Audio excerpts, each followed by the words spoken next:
Hey, how's it going? This is Ricardo, and in this video I'll show you how to remove the memory on a Dell Inspiron 7570. If you're looking for parts for this laptop, go to our website and use this coupon for a 5% off discount.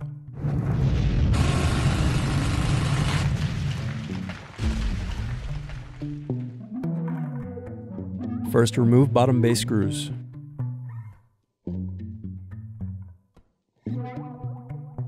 Then use fingers to pry apart and remove bottom base.